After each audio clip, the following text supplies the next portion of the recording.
की white wine निकाल सुना white wine.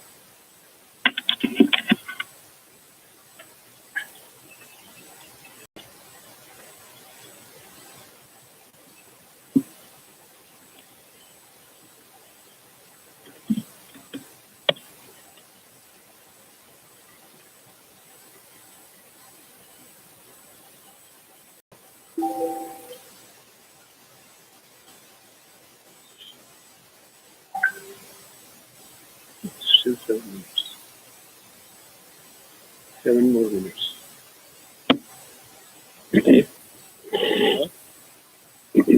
We are live. Send that link. You go to YouTube. WhatsApp से directly. Okay. You can go.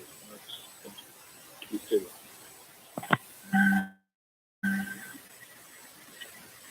You can watch it on your mobile.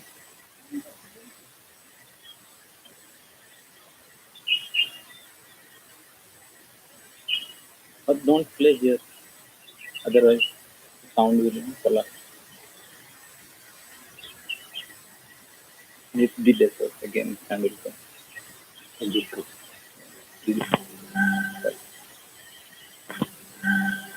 क्या कर सकते हैं? मेरा WhatsApp. बंद करें वहाँ पे. नहीं मेरा WhatsApp वहाँ नहीं चाह रहा हूँ लैपटॉप पर हूँ.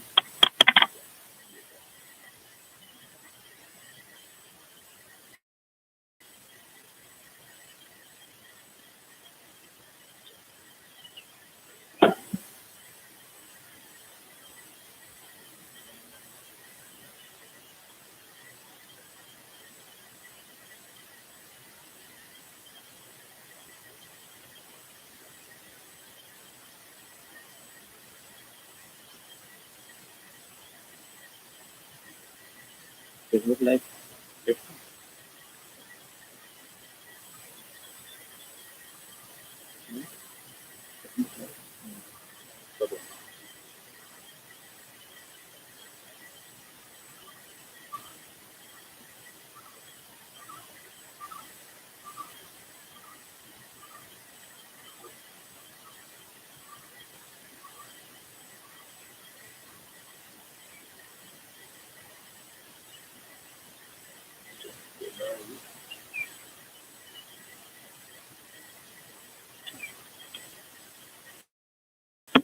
A couple of minutes notice.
Live and wait for the just give me a moment.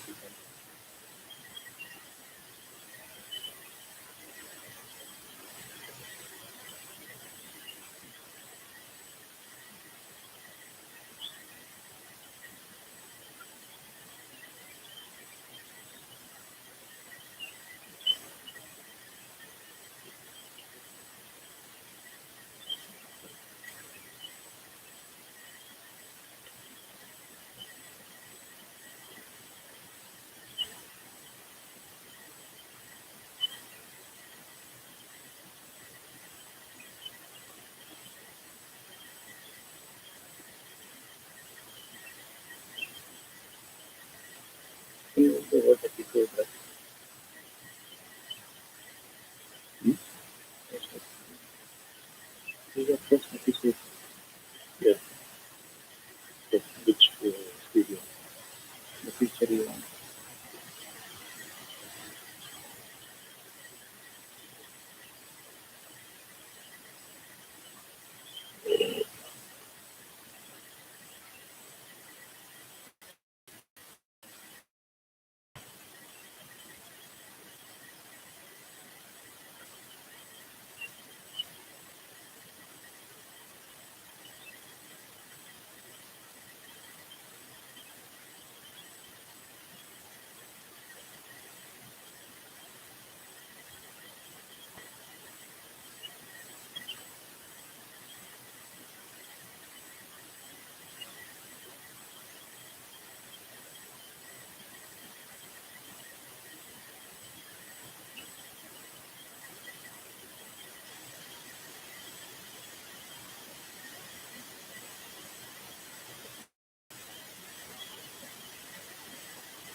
Okay, we've already got people joining in, so we will start in a minute. Give me the thumb. Okay. We can see a few things. So,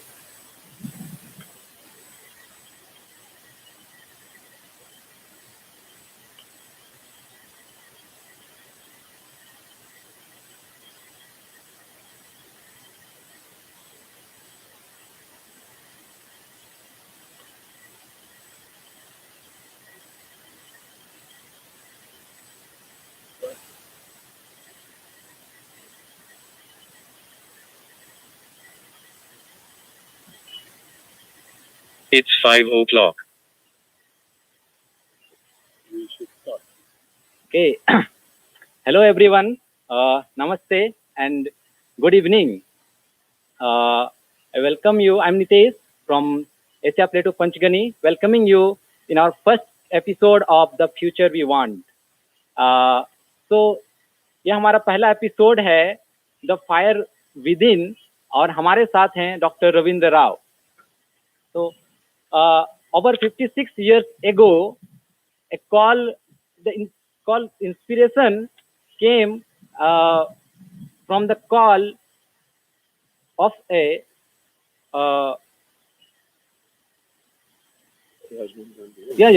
that clean, strong and united India. So एक स्वच्छ, मजबूत और एक भारत के सपने को लेकर के Dr. Ravindra Rao gave up his dental studies and joined the group of dedicated youth led by Rajmohan Gandhi. तो राजमोहन गांधी के द्वारा जो नेतृत्व में एक युवा समूह को डॉक्टर रविंद्र राव ने 56 साल पहले ज्वाइन किया और इस दौरान उन्होंने अपनी डेंटल जो पढ़ाई थी वो भी बीच में छोड़ दी. और उसके बाद से एमआरए इनिशिएटिव ऑफ चेंज के साथ वे सक्रिय रूप से जुड़े हुए हैं. शुरू के 10 साल फुल टाइम आईएफसी के साथ काम करने के बाद ही returned to university and resumed his dental study. He completed his study, got married with Jayshree, and then became a top dentist in Bangalore. He has been in the number of national position in Indian Dental Association. He pioneered the dental implants in South India. He was also a prominent Rotarian, and he was honored as the best president of the year by Rotary International on the first year of institution of this award. 11 years ago, 11 साल पहले आप और आपकी पत्नी ने जो dental और business establishment खड़े किए थे इतनी मेहनत से, उनको छोड़ करके Asia plateau the international centre of IFC in India, they moved in here to give the service of leadership to the work of this center, and he served as the director till September last year. His wife, Jaysri, uh, established a Grand Prix, the rural and ecological focused work of IFC in India. Government of Maharashtra appointed Dr. Ravindra Rao in the governing body of Yashada. Yashada एक महाराष्ट्र में संस्था है जहां पर government servant, civil servants को training दी जाती है. तो हम ज्यादा समय व्यतीत ना करते हुए सीधे रविंद्र राव से द फायर विद इन पे सुनेंगे. लेकिन उससे पहले कुछ बातें कि अगर आप इस बात के दौरान अपनी कुछ सवाल या कोई जिज्ञासा कहना चाहते हैं तो आप कमेंट में हमें लिख सकते हैं, और डॉक्टर राव के टॉक के बाद we will take those question. And या फेसबुक और यूट्यूब में थोड़ी सी डिले हो सकती है, तो आप उससे घबराइएगा नहीं और हमारे साथ बने रहिए. धन्यवाद डॉक्टर राव. धन्यवाद Nitesh. Really, I would like to dedicate this talk to the happiness volunteers. For those who don't know, they are a group of some 500 odd young people in many parts of the country who have risen to the occasion of very great need at this time of pandemic, and trying to help them, put them in touch with where they can get the food and provide shelter, whatever that is required. They have, and they do not belong to any particular group. They just young people who are friends and mutual friends who rose to this occasion because they felt they must take care of their countrymen. Something great inside you, you volunteers, has made you volunteer for this great work. Let it become the driving force even after the COVID crisis passes. Because what drives you and your generation will decide the country's destiny and brings you satisfaction, and you will build the future you want. It's rather funny to ask a 76-year-old man about the future he wants. Well, when I was young, I too aspired for a future, and that's how I was inspired by this young man, as he was then, Rajmohan Gandhi and his group. When we started, it was a dream, a great dream of a great future. When we learned that it took more than a dream to make it come true, that it took commitment and sacrifice, many of us turned back, but some kept going. So now at 76, my future has already come. Not very pretty, is it? But it is your present. Because of you, there is still hope for your future. You know, your desire to provide the needy comes from your care and compassion from deep within for those who are suffering. We took too long, my generation took too long to see the need to be driven by love and compassion to realize that dream. But we have learned along the way that without unselfish love and commitment, the vision of a new India is just hollow. Most of you have started from the other end, from the end of love and care, not from the end of dream. COVID has brought the picture dramatically before you, to which you rose. It has generated in you a powerful compassion and care. I thought I had understood poverty. I grew up in a lower middle class family. with just enough to survive. In fact, our father built a structure which passed for a house just a little away from the jhopatpattis of those days in Bangalore. Yet, I didn't really know what poverty was until COVID hit us, until I kept hearing stories of people who had nothing to eat, and through the initiative of Grampari, we have been supplying things to people, but that's what really brought me close to the pain of poverty.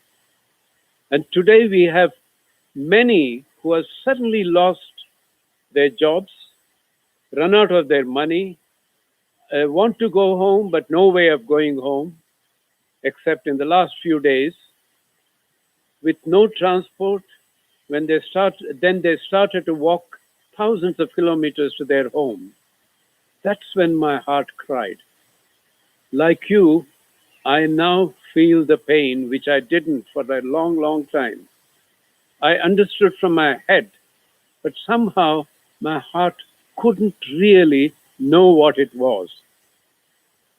And add to all their pains, the fears and anxieties for themselves and their loved ones. The picture is very bad. The happiness volunteers, have understood and let your care and compassion prevail. That brings us all hope. You are the hope for the future we want. You have a fire in your belly to let our brothers and sisters live and live fairly well. Don't let that fire die down when COVID dies down, as it will in a year or so. Care and compassion are woken up inside you. Now add to that a vision of a new India to make it the driving force for the rest of your life. There is still a lot of work to do. What is that work? Is it right that even after 73 years of freedom, we still have unacceptable level of poverty? Is that the mark of a great country? Let us understand a few things. Greatness of my country is when every last person has food, a home, a clothing, and dignity. Khana, kapda, or makan, and dignity. Some want to become leaders, legitimately, probably, so that they can use the power to bring help to the needy. More often than not, they get caught up in the race for power, and poverty often takes the back seat. Dealing with poverty takes a back seat. Poverty is still in the front seat. But there are others like you who care for their countrymen. When this care and compassion becomes your driving force, you see the vision of a new India where hunger, homelessness, or divisions and deprivation do not exist. There is dignity for all, and we will be humane to each other. When you seek nothing for yourself, your integrity intact, people can see it. Such people will earn trust and honor, and they would lead very naturally. Such leaders will not hanker after power and may or may not get any position, but they will be listened to as long as the trust is not broken. Whatever the profession you choose, make this your vision, and this vision a permanent force of your life. Then you can build the future you really want in your lifetime. You can do that in your lifetime. Such a vision should include everyone everywhere, for any thought that excludes anyone is too small for today, for it creates us and them division and will soon be driven by hate, and hate is easy to generate because all of us are prone to have prejudices. It can only bring conflict and misery, not cooperation and comfort, which is what you as Happiness volunteers are bringing. This is a vision of love which all great religions have taught. That love banishes selfishness and greed from our hearts. It makes us want to be authentic, honest, and unselfish so we can have a great country. Our joy comes from bringing a smile to the faces and tears of happiness to the lives of to the lives that had misery in them. Keep at it, dear friends. Enlarge your vision. Aim big. Be clear on your goal of a great country and a world that is one, and above all, start with yourself. Everything you want your leaders to do to be started with ourselves if things were to move forward. The world respects our nonviolent freedom struggle and seeks to learn from it even today. Of course, they have a long way to go. We have a long way to go. We have gone back. Let's be proud of that past. But remember that ancient and past glory cannot make the present great, cannot fill hungry stomachs, cannot wipe the tears of the suffering. Your love and determination for Sarve Jano Sukhino Bhavantu, happiness of all, everyone, everywhere, will make India great again. Thank you. If you have any questions, please shoot them, and I will try my best to clarify what has not become clear.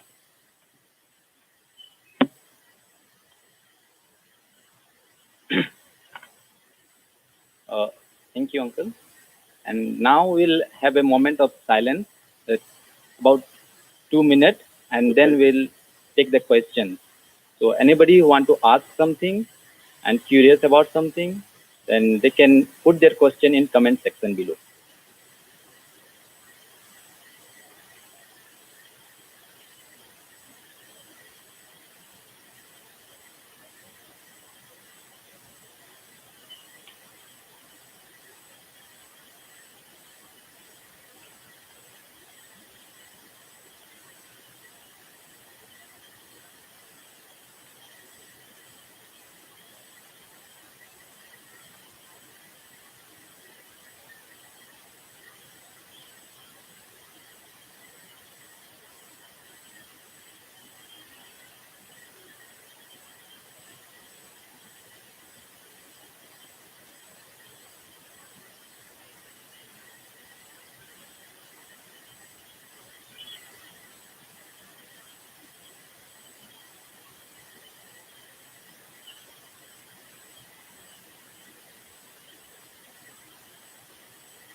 तो uncle, इससे पहले कि किसी और का सवाल लें, I will use this opportunity and want to ask a question that what was your biggest challenge those time, and what kept the fire within you burning to tackle those challenges? Personally or as a group? Both, like you have your own challenges and you're working with group, then there were other challenges with the group also. So what was the how the fire was, burning inside you? You kept let it burning, and in the group also. Yeah. Well, one thing was clear. We wanted a new country and a new world very bad.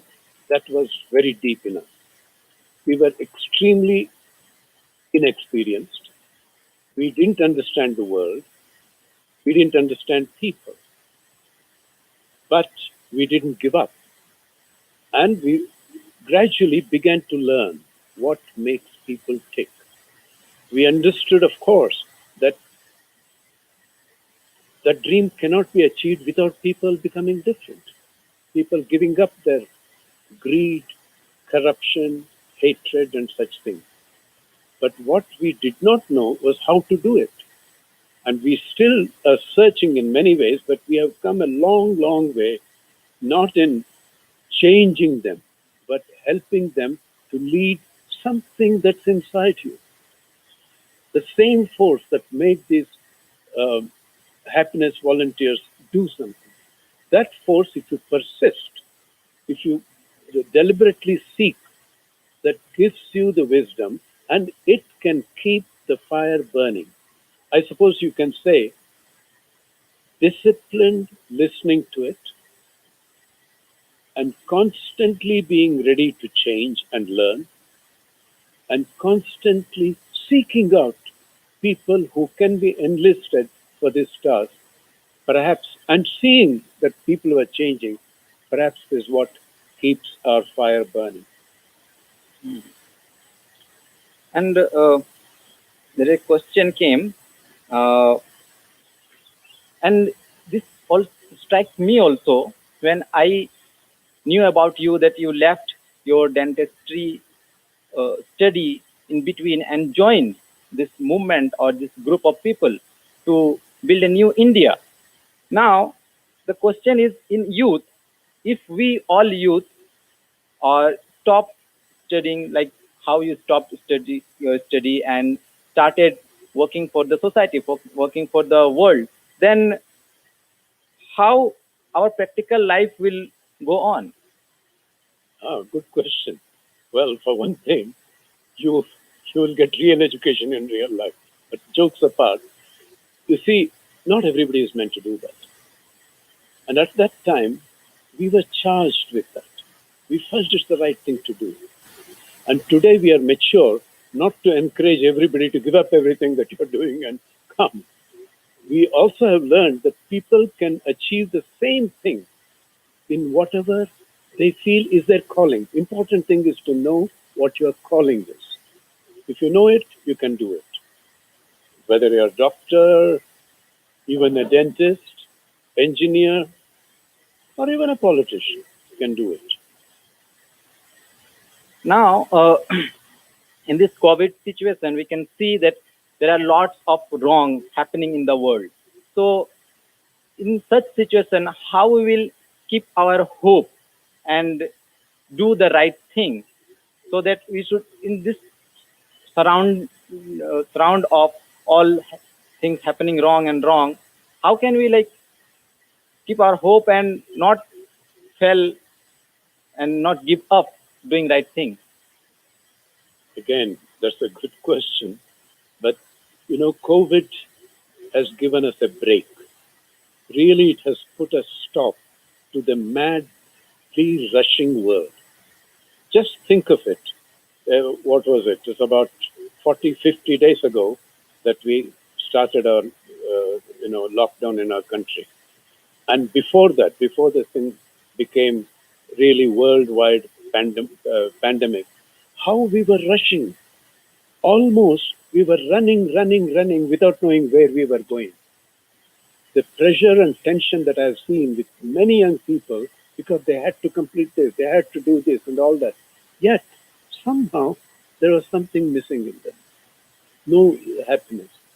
And that meaning will come if we understand the world and, and almost reorganize the way we live and not being too dependent on something outside in order to survive.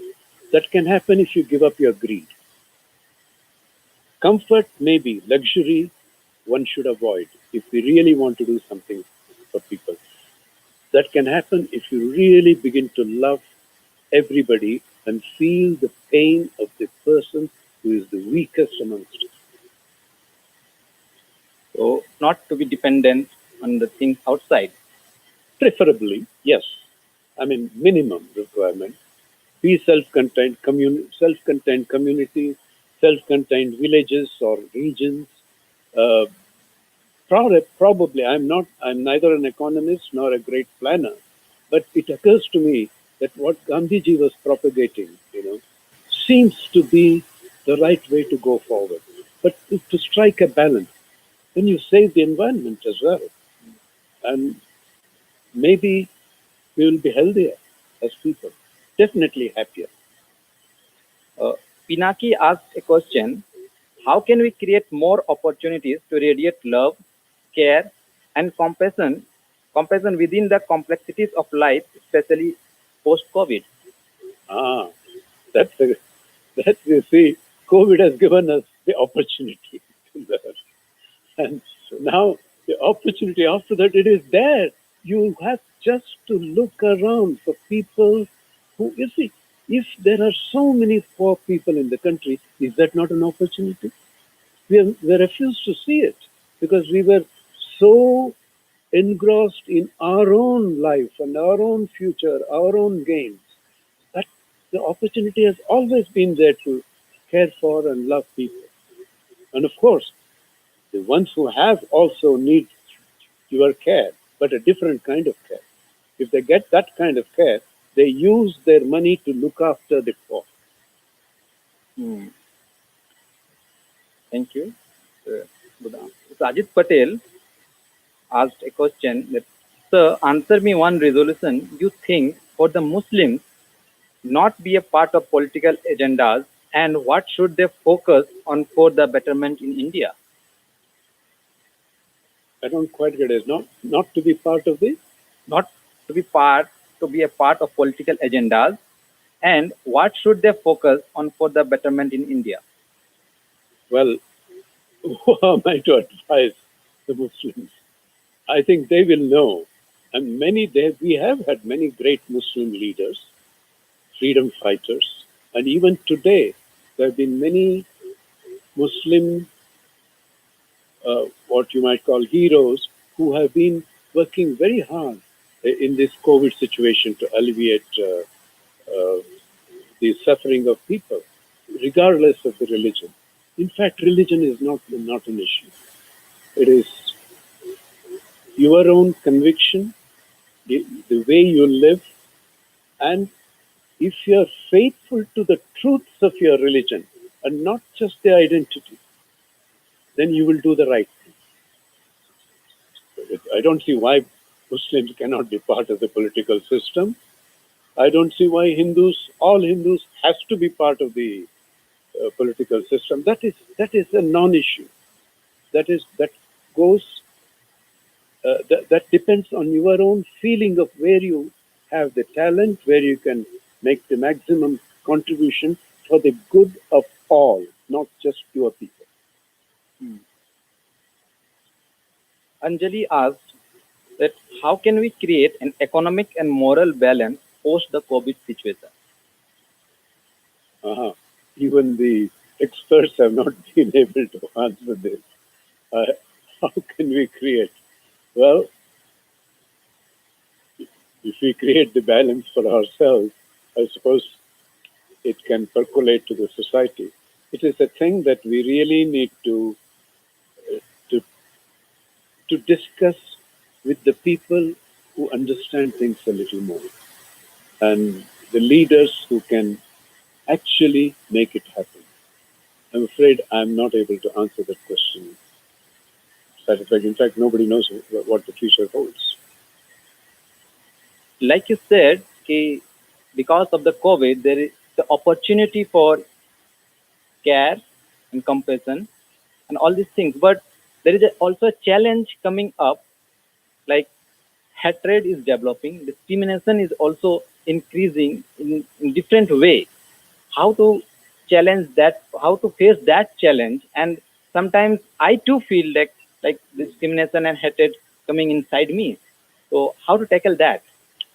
Well, if you think small, if you think just for yourself and your group and your identity, naturally you would want to promote that. And you think the other come in the way. And already there is enough divisions in the world, and of course in India too. And if we go on this us and them, it creates hatred. If we can give people a purpose big enough which will unite them, or if we take them back to the truths of their own religious truths, religious books or whatever, and not just the identity. This is what I keep repeating. Not the identity, but the truths, because they are all the same. Not the philosophy, but the truth. Things like honesty and what IFC gives, honesty, purity, unselfish love. Can you cite one religion which is against it? They all want it. But why is it that we don't follow? That is the question. How? Relay some questions from YouTube. Yeah. These were, most of them were from Facebook, but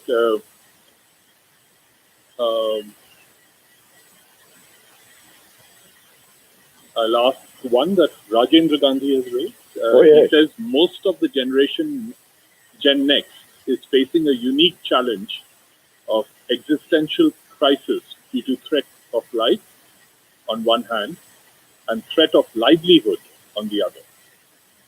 If you have any comments on that. Raju, it's very unfair. You are the one who should be answering this question. More qualified. I tell you something. Supposing you ask the animals in the jungle, they would probably say it's the best thing that has happened if humans are reduced to have not so much power. But that aside, I think, the old saying of caring and sharing enough is really the way forward. And, the people, the Adivasis who live in the old tradition and in the modern world, like in fact Jitesh, and Nitesh, who may be able to answer this better, they don't depend on a job. They don't ask somebody else for something to be given. They somehow become self-sufficient.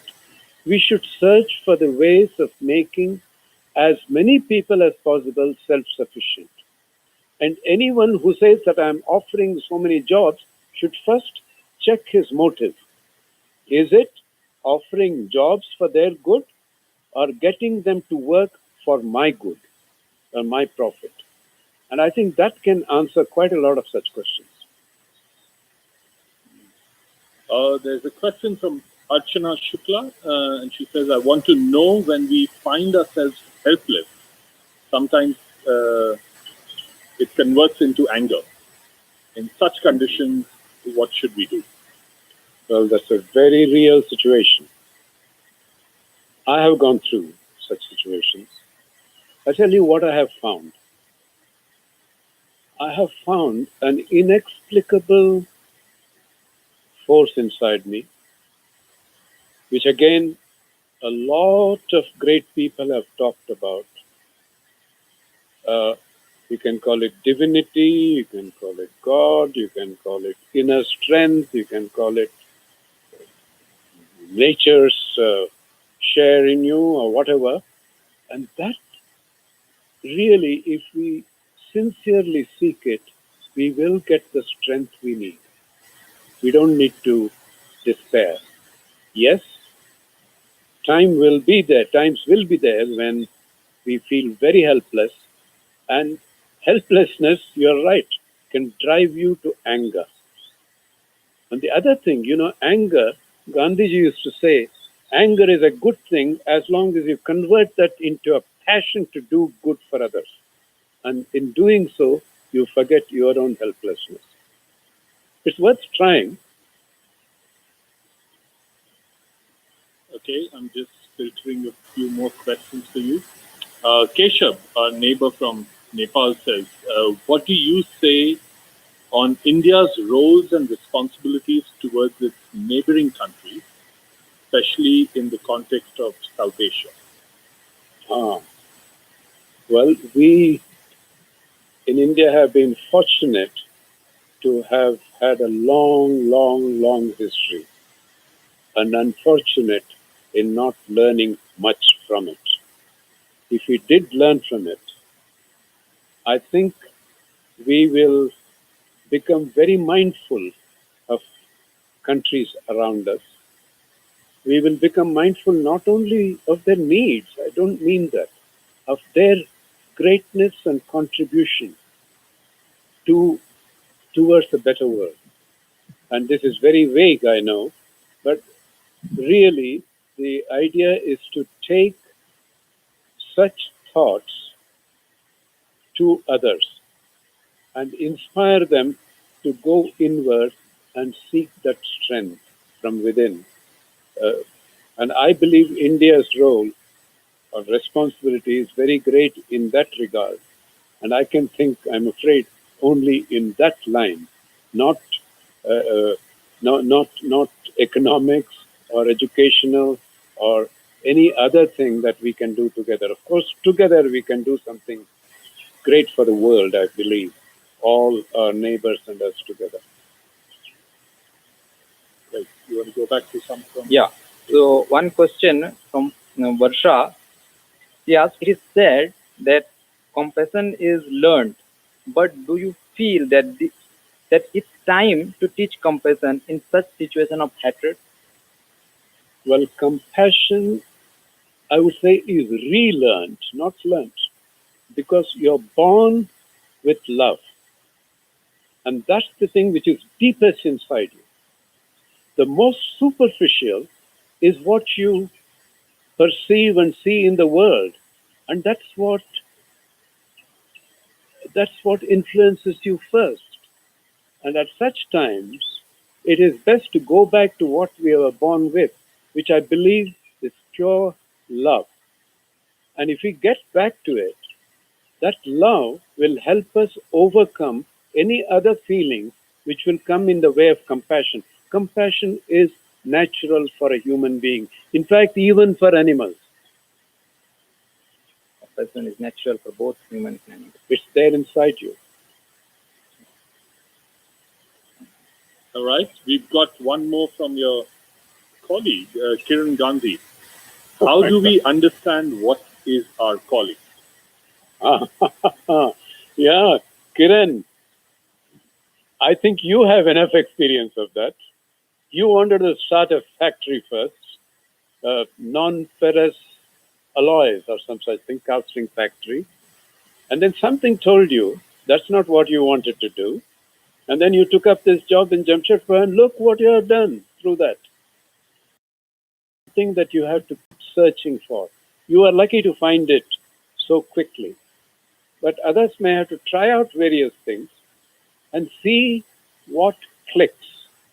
And when you understand that, as someone said, that moment will always come, and you follow that.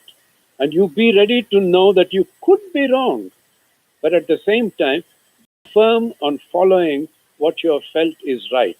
Don't give it up easily. And I believe that is the thing. You never gave up. And that's an inspiration for me. We've got Sampang I think he's in Thailand right now. He says, how do I help a person who knows that the present direction is wrong and a change can bring a difference that is needed, but that person is not able to change, instead is resisting as it is difficult? I'm thinking of some of your experience in early Jamshedpur times. Yes. If there's something. Well, people are going in wrong directions. For what reason? That's one thing you need to know. Well, I met some young people who were going in what I thought was the wrong direction. In fact, the aim was not wrong. They wanted to build an egalitarian society. They took to violence and became extreme Maoists. Luckily, they hadn't gone too far, and their theory was there are so many exploiters who are rich, and the only way we can create a equal society and provide for those who have nothing is by finishing them off and distributing their wealth.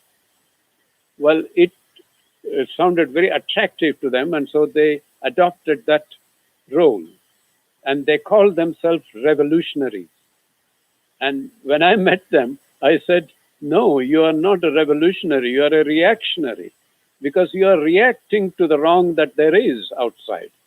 But revolutionary is the one who starts with himself and becomes what he wants others to be.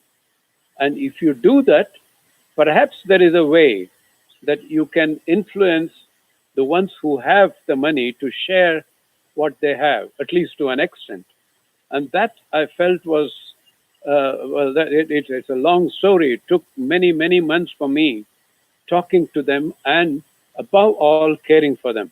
One advice, if I may give, is if that person really wants to change and is not able to, and if you're really convinced that he is going on the wrong path, care for him. Give him the friendship. Don't push. That'll be counterproductive. And make sure that you never compromise on your standards. Or if you're forced or if you're very tempted and you sort of fall from your path, be honest about it and don't justify. If you did that, perhaps that other person has a chance of being inspired, looking at you, to see the way that he is doing and will get the courage to do the kind of things that you are doing and change. I don't know if that answers your question, but it did answer my prayers with these, what they're called Naxalites. Yeah, one question came in the message that what the root cause of the poverty and how to get rid of it. Well, that can only be a hypothesis, but one thing we do know, before the British, India was one of the strongest economies. Nearly a quarter of the world economy was India's. And of course, we can very easily blame the British, and rightly too. They came and they took away a lot of things from us, and they left us with only 3% of world economy. I don't know what percentage it is today, but the question is, he's talking about the poverty of the country? Yeah, root cause of poverty. Root cause of poverty. Okay, that was the cause of our losing our economic, if you like, superiority or primacy. But the root cause of poverty, really, very glibly put, we don't share enough. Do you think there aren't enough rich people in the country who, if they shared even a part of their wealth, the poverty will not go away? It will. But just sharing the wealth is not adequate. To provide them the opportunities to earn, opportunities to come above poverty line by their own strength.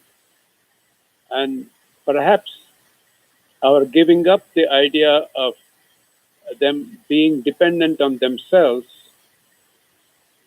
in preference to the so-called progress and development may have been one of the causes of poverty. I can't say that with confidence, but definitely looking at today, these people who lost their jobs and going back, they're going back to poverty.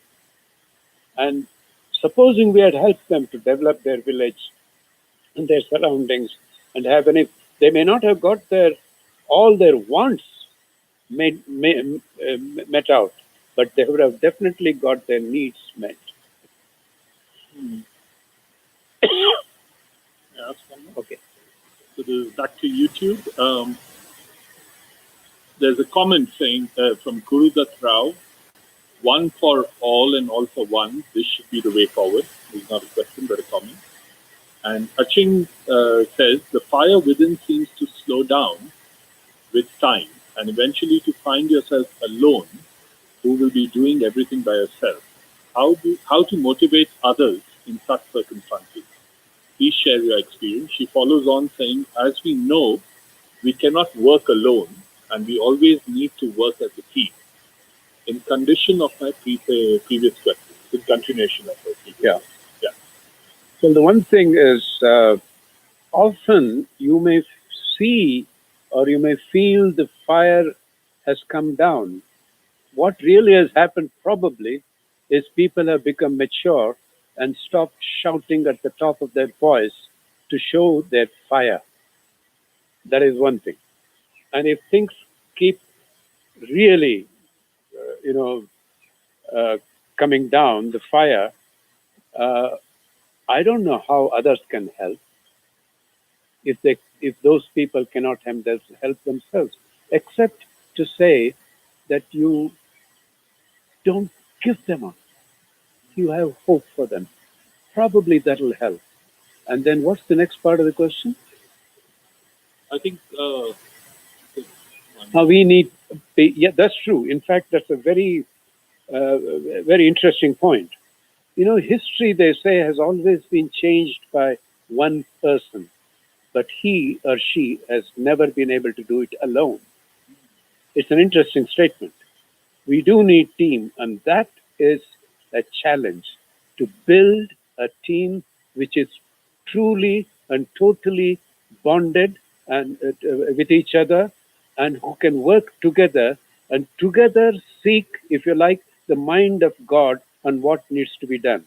I can't say we have totally succeeded in that, to be very honest. But there have been times in the past people have done that, and that's why IFC has come to the stage that it has. And that's how the slave trade was banished. It's not just by one, what was his name? Wilberforce? Yeah, it's not just by one, but he had the thought and he marched forward and he built a team around them. And that's how it could be. Well, same with our freedom struggle. And the Congress Party started it, and people joined. And it may have been one person's idea, Tilak's idea of Swaraj is my birthright, I will get it. And then others joined, and then they developed the idea of going forward, and they did it together. One may be a leader, but many will be the team. Yeah. Isika Mukherjee asked, sometimes honesty is perceived as rudeness. How? As rudeness. Rudeness, yeah. How can one make out the difference and be mindful to not be rude, yet say things with honesty? Well, Ishika, that is a constant lesson we all need to learn. It's not easy. We have to, it comes with maturity, maturity really is spiritual growth. With that, you will learn and you begin to understand people.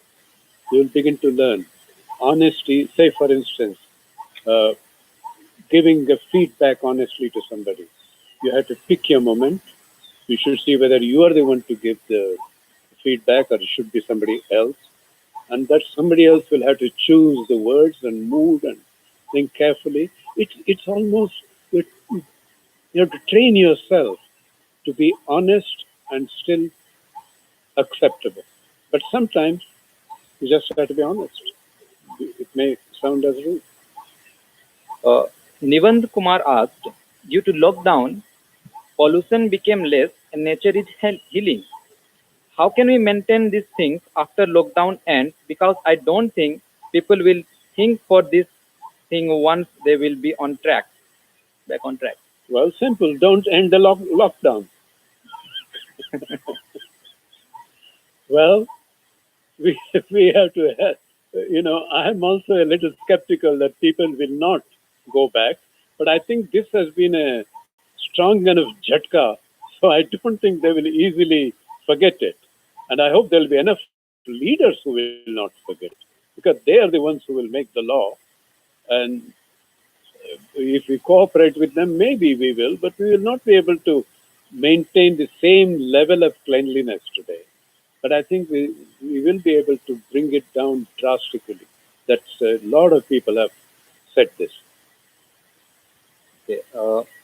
Hariom Sharma asked, how can we create skills and competences at local level so that less migration and growth at hometown, and how local products can be sold to get product value need guidance how we can proceed. I have no idea. I have no idea how you can do that. Things have gone so far with this kind of unhealthy competition. I really don't know how to answer this. But individually, if we can avoid temptations, if we can avoid greed, I suppose, we will be able to contribute positively towards it. How to end it? I don't know. You need good leadership, I suppose. So there's a question from Archana Dubey from Delhi. How youth, I think she's asking, how can the youth recognize inner calling to address challenges? How do you really recognize what is inner calling? Well, I would cite calling a bit like what Steve Jobs has said often. You have to keep searching. Keep your motive straight and keep searching.